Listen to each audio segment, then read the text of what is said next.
Hello, everybody. Today, Marauders has released a major patch called the Health Patch.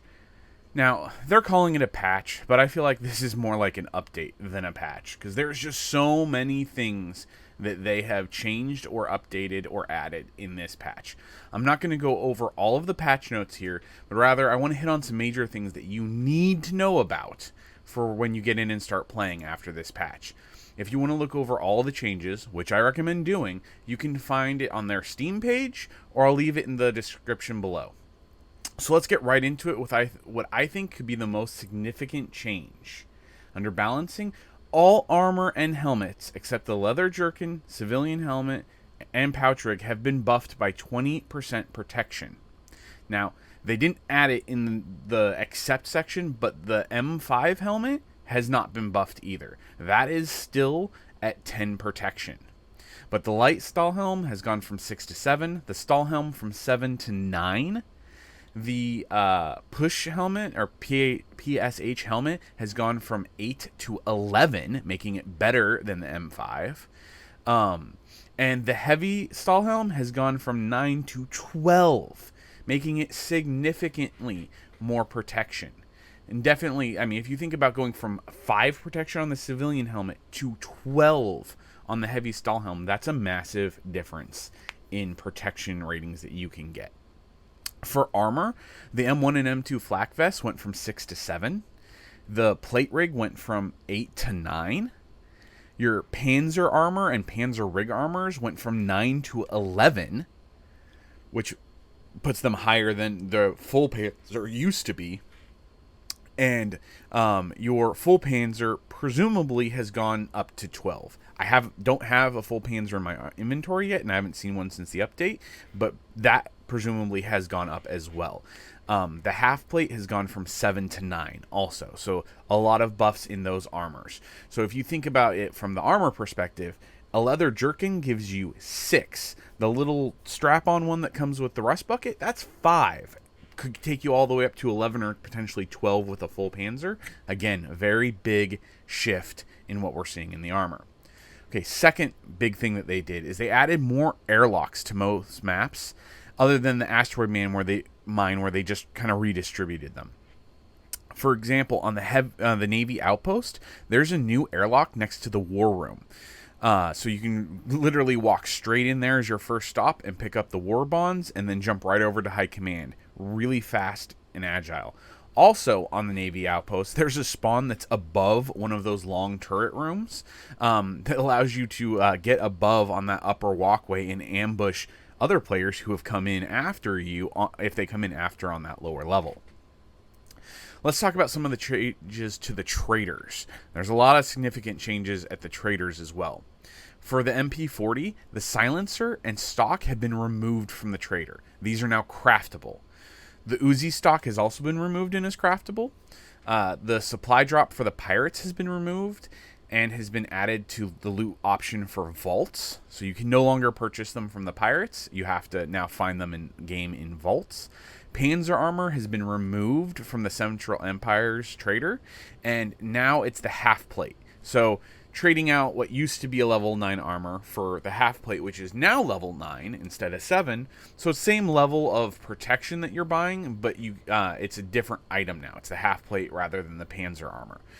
Well, we're on the topic of what has been removed from the trader. Well, let's talk about crafting, because all of those things that have been removed, other than the Panzer armor and the drop chest from the pirates, all the suppressors and stocks that have been moved over to the crafting options. So for the Uzi, both the wooden stock and the suppressor are now craftable. These take toolkits is the big change also. The suppressor now needs a toolkit instead of scrap, and the wooden stock needs 3 synth scrap and a toolkit. The stern, the wooden stock, and the suppressor are both craftable. Both of those, the stock requires synth scrap, 3 junk, and a toolkit, and your suppressor is 2 metal scrap, the gears, and then a fabric, actually, to make that one. The MP40 since you can no longer pick up the suppressor and the stock in the trader, now you have to be level 13 for the suppressor and 16 for the stock. And the suppressor takes a metal sheet, chemicals, which is new, and a toolkit.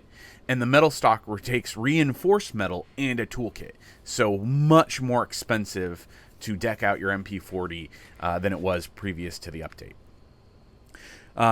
So there's a lot of things that you need a toolkit for now, making it much more valuable than it was before. A quick word on the updates to the Sten. That's one thing they've been talking a lot about. The Sten now comes with a drum magazine, which can increase capacity from 32 to 50 rounds.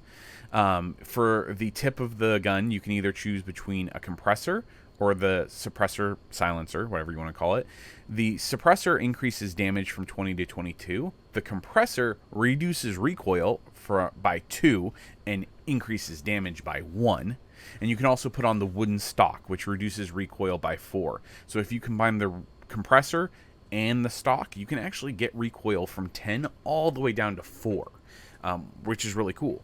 Moving away from that, now on every single POI, including the frigate, but excluding the Navy outpost, the Navy commanders, or Navy commandos, and the Navy commando major can randomly spawn. They're not guaranteed to spawn, I don't think, but they can spawn. So we've actually run into them on the frigate. We've seen them in prison. They kind of just pop up out of nowhere and are attacking you in good armor with much better weapons. So that's a very interesting change and a very fun change that we've seen. We've also noticed that the AI seem to be just better. They're hitting harder. They're coming at you more vigorously, and they're much more of a threat than they seem to be before the update. So there definitely seems to have been some challenges that happened there, or changes that happened there as well. Finally, let's talk about storage. The compact container is now compact. They changed it from being 4x4 to taking up a 3x3 space. So it's a big space saver. It's actually the same size in your inventory as the small storage container. But the small storage container, it has a 6x6 space. The compact container actually has 9x9 that you can use. So really big change for helping store more stuff and take up less of your inventory. Also, radio bags have been buffed. They were previously 6x4, which made them comparable in storage capability to the commando bag. Now they're 6x6. Which is much larger than, or is larger than the commando bag, and is more comparable to a barrel bag. So yeah, those are all of the major changes that we felt you needed to know about going in for this patch. Let us know what you think about the changes in the comments below. Let us know if there's any changes you're super excited about, if you're upset about them, anything else that you feel like is super important that we didn't touch on. Like I said, there's enough content here that we could talk for 20 or 30 minutes about all of the changes. But I wanted to give you a quick rundown on what I think are some of the most significant changes to the game. If you guys want to hear more about it and our opinions on how these changes are going to affect gameplay, we're going to be doing a live stream tonight to talk about all of the patch notes in a little more detail and our opinions on them. We'll be posting that here in the next day or two as well. So check it out. I hope you guys enjoy the patch. I'm super excited. It's definitely giving a fresh feel and take to the game. Oh, and they didn't do a wipe for this, so everything you had should still be there. But yeah, thank you for watching. Have a great day. Stay safe out there and enjoy the game. Talk to you later. Bye.